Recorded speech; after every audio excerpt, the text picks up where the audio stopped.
Okay, welcome back, everybody. This is I'm Jake. I'm Cassie.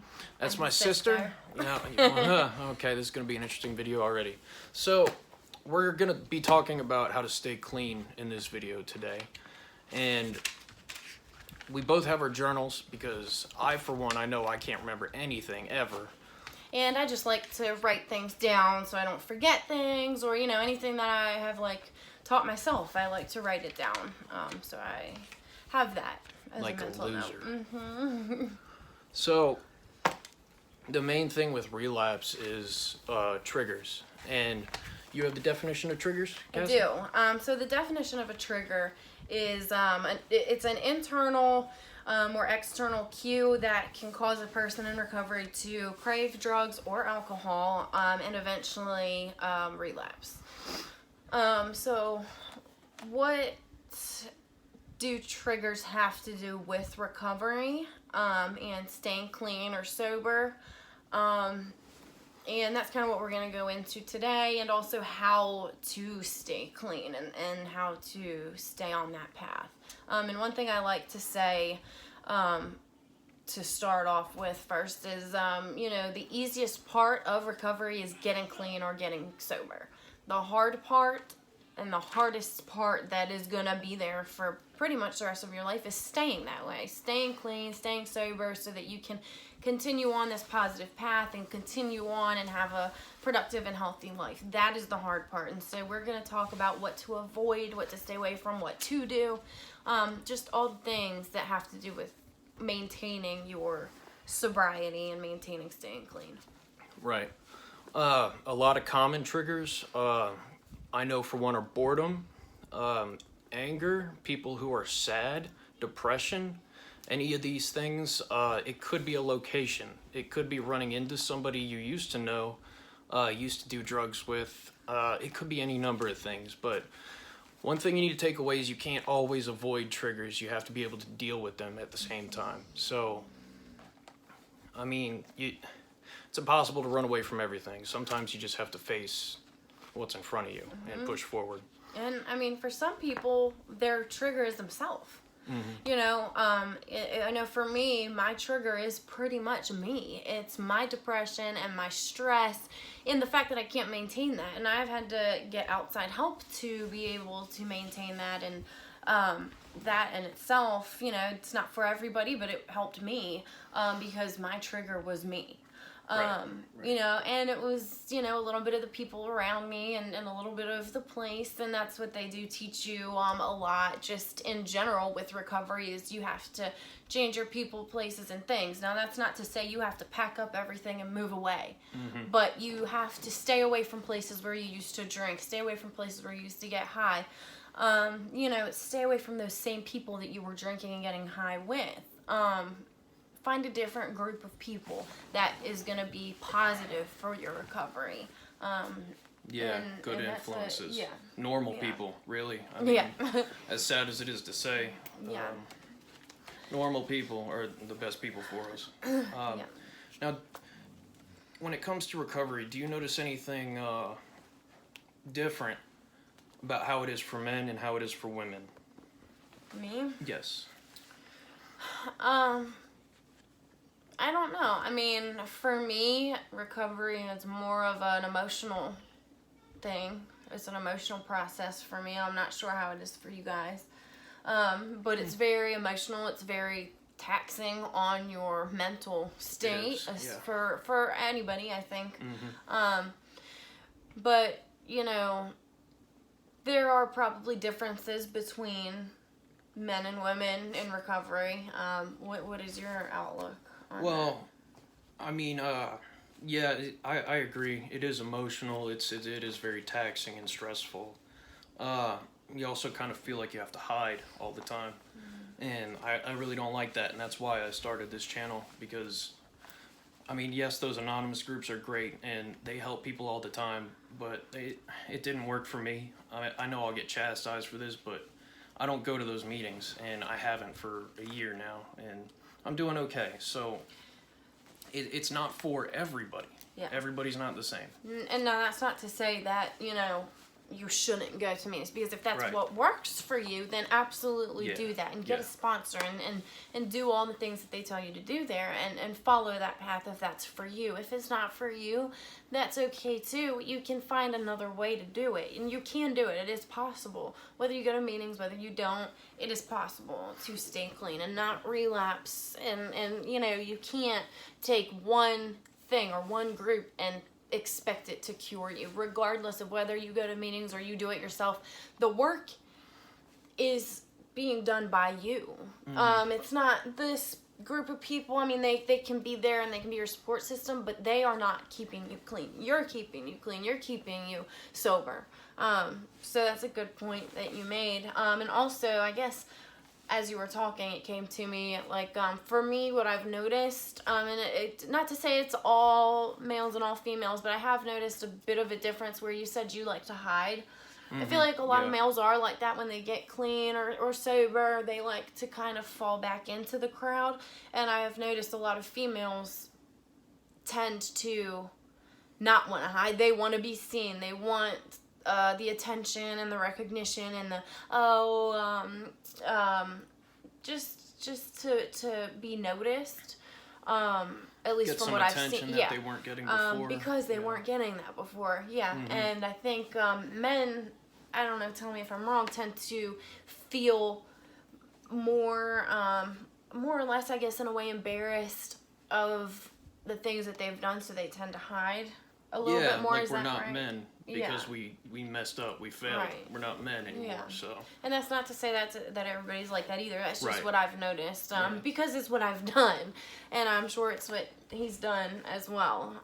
many times. But so what other recommendations do you have for So- everybody as far as like what they can do to stay in recovery? So when you're out in active addiction and you wake up in the morning going through withdrawals with $0, and by the end of the day you somehow come up with money, you have to apply that same energy to staying clean. You have to treat being clean the same way you treated getting drugs, with 100% of your mind and 100% of anything you can do.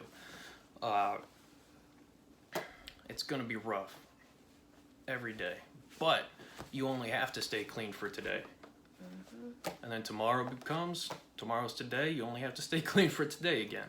It's just one day, guys. One day. One day at a time, 1 hour at a time, 1 minute at a time, whatever you have to do. Whatever you have to do. I mean, you can do it. And, you know, like Jake said, Not Jacob. no, not Jacob. You know, you put all this energy when you're in active addiction into finding that drug or drink, or getting the money to get that drug or drink so you feel better. Yeah. And, you know, it's the same exact thing in recovery. You need to put as much energy into your recovery as you did into doing that so you feel better. Because if you stay stagnant, if you start in recovery and you don't do anything to progress yourself, you're not going to feel good, and you have put yourself in a position to relapse because you feel like you're standing still. And I could say that from experience, because I have done that, because I have gotten into recovery and thought, oh, that's all I need to do. I don't need to do this. I don't need to put any effort in. I'm clean. You're cured. you know? Okay. And so I just basically stood still. I didn't do much, and it eventually led to relapse for me because I didn't have any self-worth because I wasn't doing anything. Yeah, the mental reasons why we use drugs to begin with, they're still there. No matter how long you're in rehab, those are still there unless you deal with them and address them accordingly.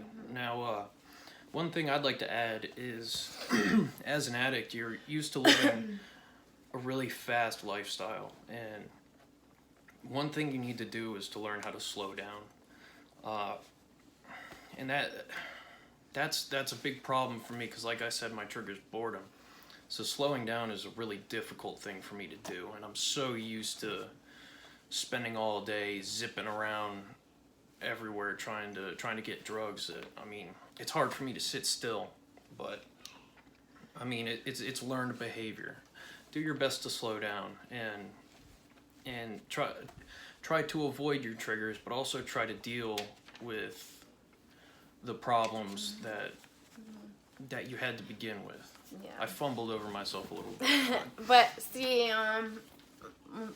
you know, for me, and I like to say that a lot because I don't like to necessarily Lump everyone in one yeah, category. I like everybody to know that it's my experience. So this is not going to be a broad spectrum thing where it works for everybody or this is how it is for everybody. I like to point out that for me and my experience. Right.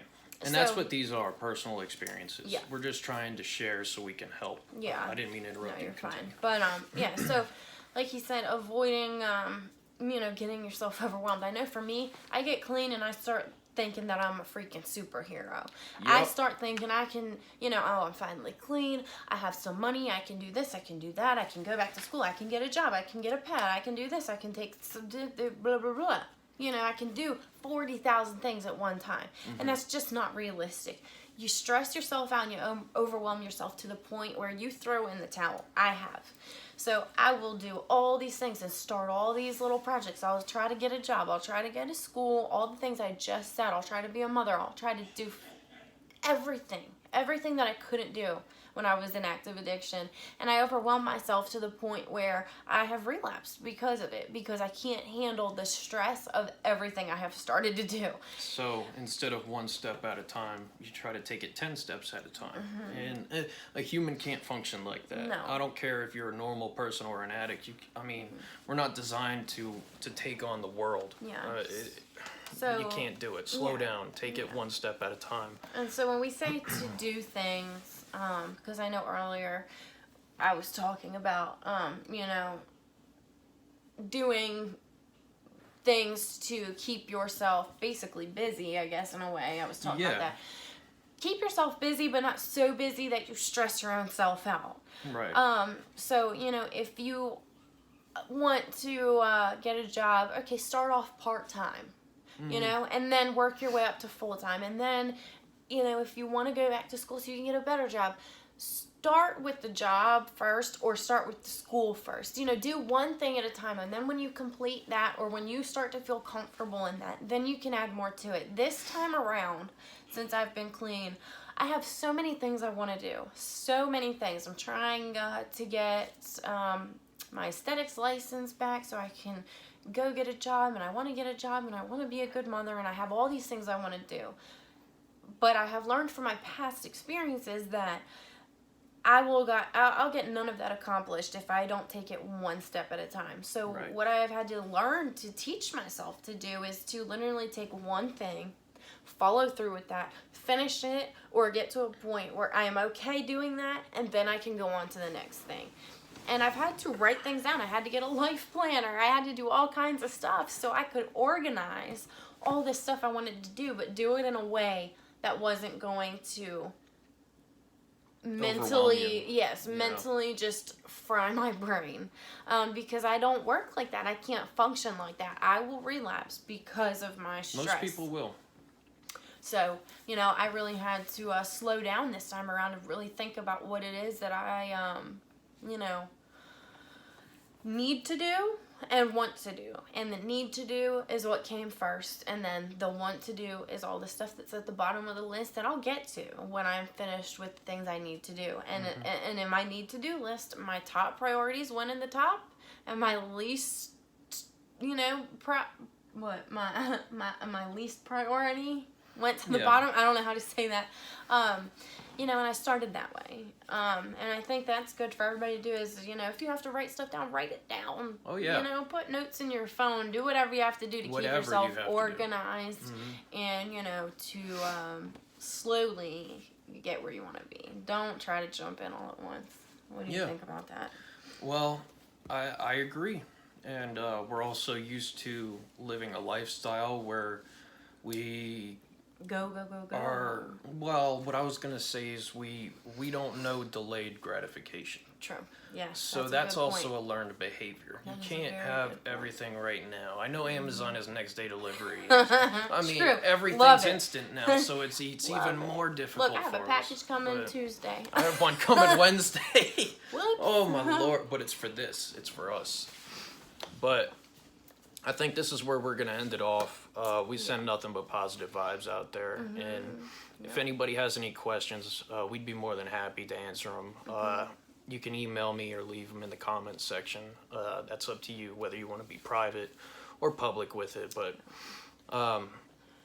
and we'll go further into a lot of these topics that we have talked about or will talk about as we go on with this little journey. Yeah, we will we'll dig deeper into this stuff. We'll get personal experiences, and the ladies have someone they can talk to, the men have someone they can talk to. So we will definitely go deeper into all this. Right now we're just doing a baseline so we can kind of let people know what we're about and what we want to talk about. And hopefully you stay tuned and continue to watch so that you can take the journey with us. Yep. See you next time, guys. Bye.